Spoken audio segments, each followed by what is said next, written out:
And thank you for sticking with us. We're going to continue the program now to talk about an event that has been in the works for some time and hopefully will become a staple here in Sacramento as far as bringing the community together. I'm joined now by Lon Hatamiya. He is the co-chair and CEO of the Hatamiya Group, and also is here to talk to us about a new cherry blossom park that you would like to be putting in. That's the Hanami line. The Hanami line, that's right. Hanami in Japan is the traditional viewing of the transient beauty of flowers and the blossoms of those flowering trees. And sakura is cherry blossom in Japanese. And so we're going to develop a play on words and hopefully over the course of the next several years develop a period of time in the Sacramento region honoring a cherry blossom line, a Hanami line, and call it Sakuramento. And this is the idea of my good friend Joe Rodota, and he and I came together a few years ago and have proceeded to develop a plan to develop a Hanami line along the Sacramento River, just north of Old Sacramento to Discovery Park. And we're in the process of fundraising and working in conjunction very closely with the Sacramento Tree Foundation. Now, describe to me more about what the Hanami line is about. What all will be involved in that project? Well, I think to visualize it and put it in people's mind, consider the tidal basin in Washington, D.C., which is lined by cherry blossoms and trees during the springtime. Those were a gift of the government of Japan. Has been one of the largest tourist attractions in the Washington, D.C. area. Other communities throughout the states have also developed Hanami lines. Atlanta, to name one, has a Hanami line. And we felt because of the long tradition in relation to Japan and the Sacramento region, especially the agricultural production, and as well as the tradition and long heritage of the Japanese American community here, we felt this was a great opportunity to develop that Hanami line in Sacramento. So you've come up with this great idea, but you actually need to work in close conjunction with a number of different groups in the area. Can we talk a little bit about those as well? That's correct. We are in the process of fundraising for this process, and we're looking at with the Sacramento Tree Foundation as our primary partner. And we've also partnered with the old powerhouse, which will be the new science center, because the trees will line the levee right there by the water intake valve where Matsui Park is today. We think it'll be a grand entrance to the new rail yard.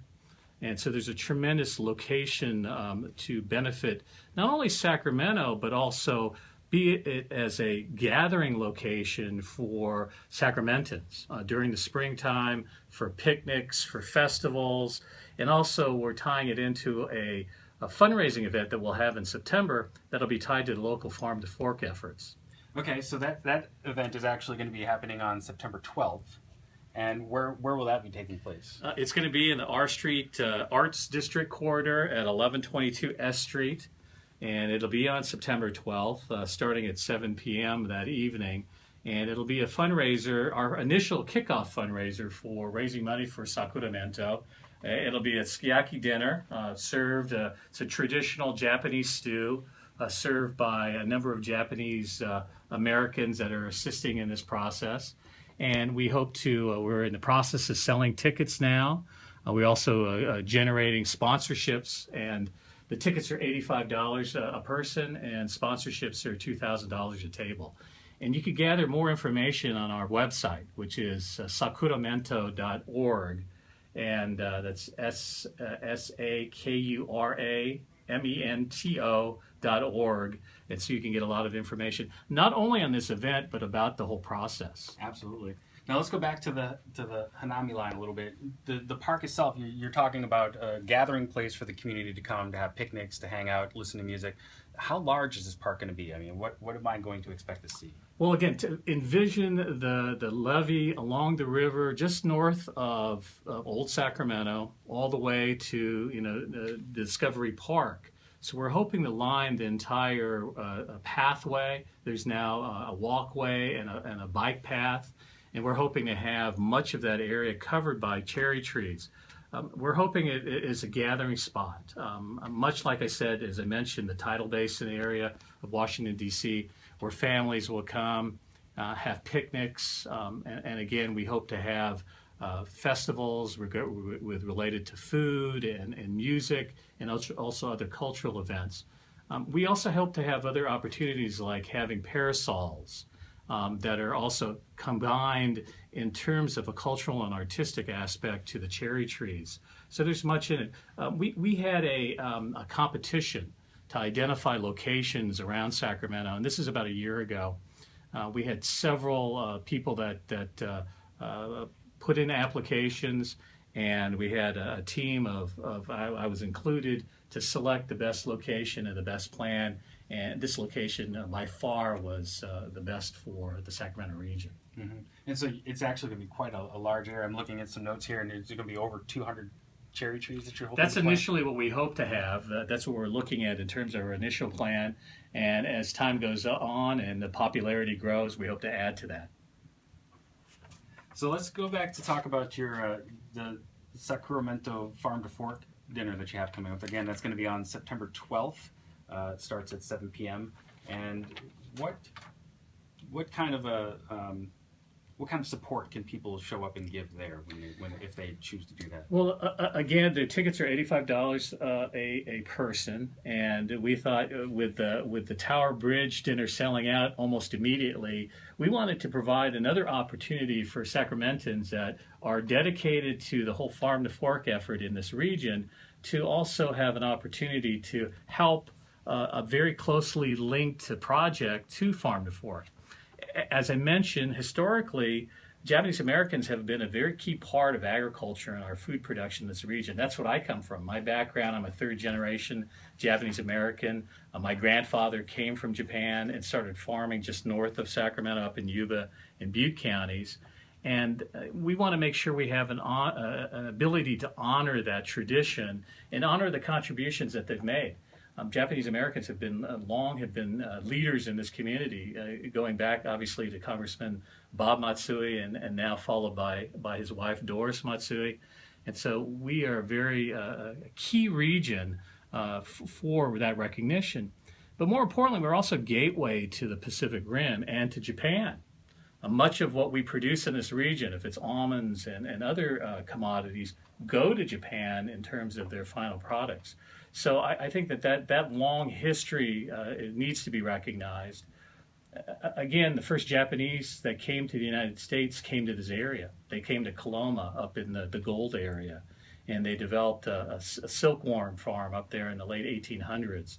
So there's been a long history here that we should continue to recognize and honor. Mm-hmm. And so it's the sharing of the heritage then, is this setting up a sister city kind of a thing?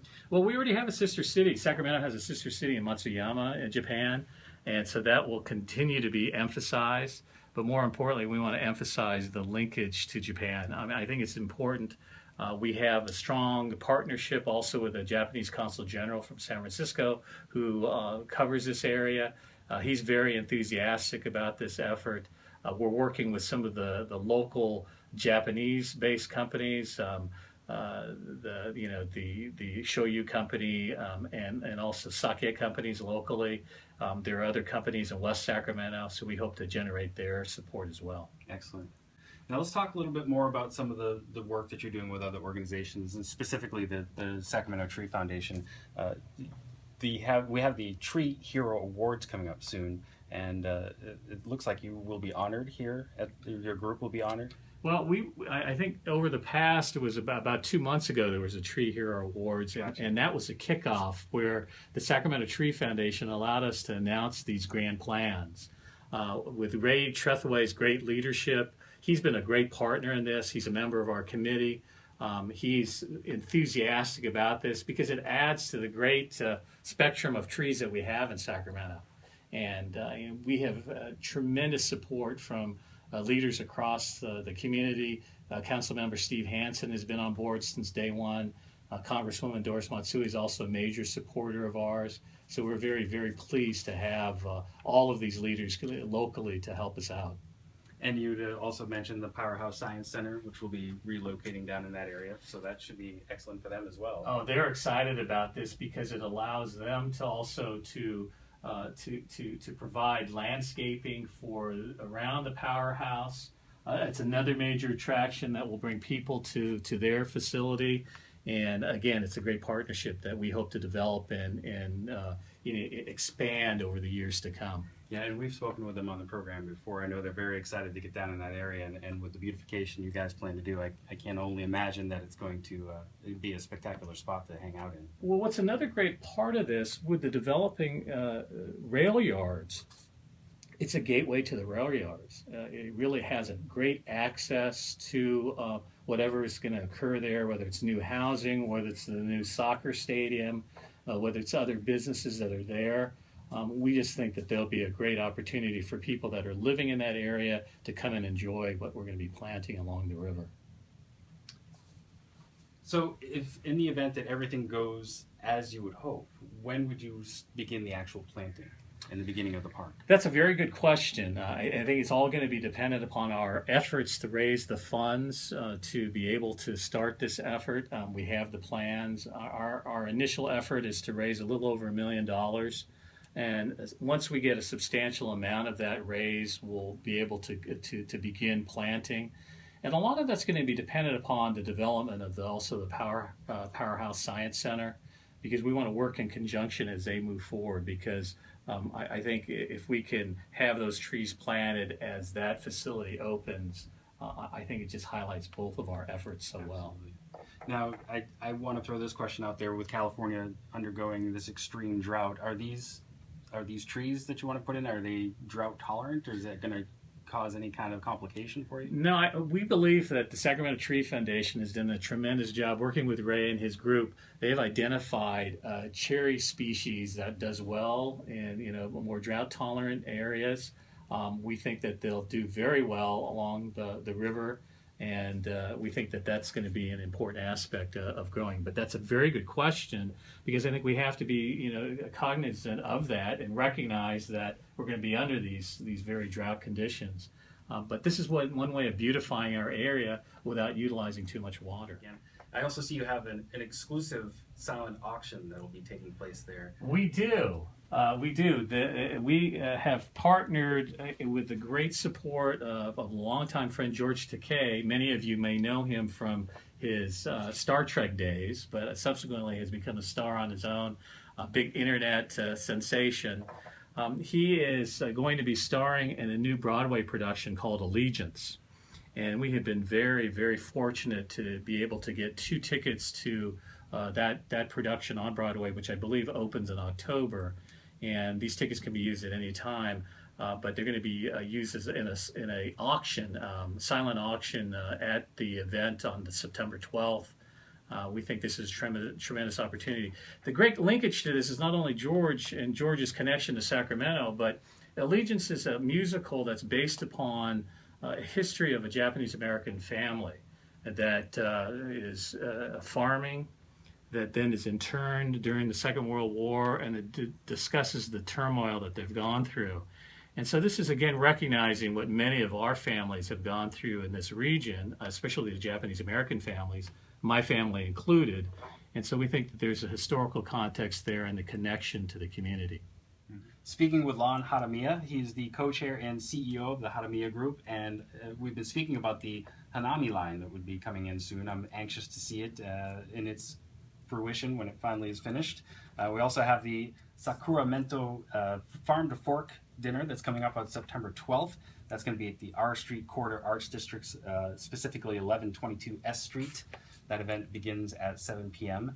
Tickets are $85. You can get information about that on the website. And the website again? It's sakuramento.org. And let me spell that out for you again. Sakura is SAKURAMENTO.org. And again, it's a play on words with Sacramento. We hope to convert Sacramento to Sakuramento for at least a couple of weeks every spring as we move forward.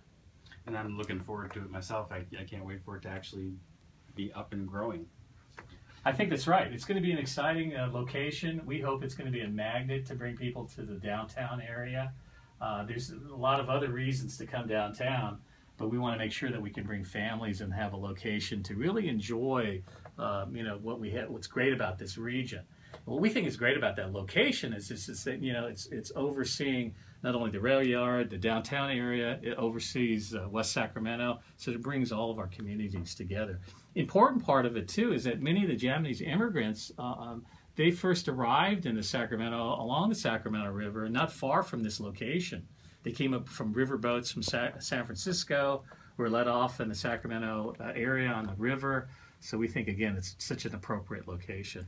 Absolutely, and I'm sure it's going to be a beautiful destination. Thank you very much for joining me this morning. Is there anything else that we should cover or talk about? No, I think this is great, and we very much appreciate the opportunity to get the message out about this. We need local support. We need corporate support behind this. We think that, again, this destination is unique. It'll be very different than what's occurring in Washington, D.C., and it'll be very Sacramento. We think it's important to emphasize that aspect. And again, thank you very much for the opportunity to talk about this. And thank you for joining us.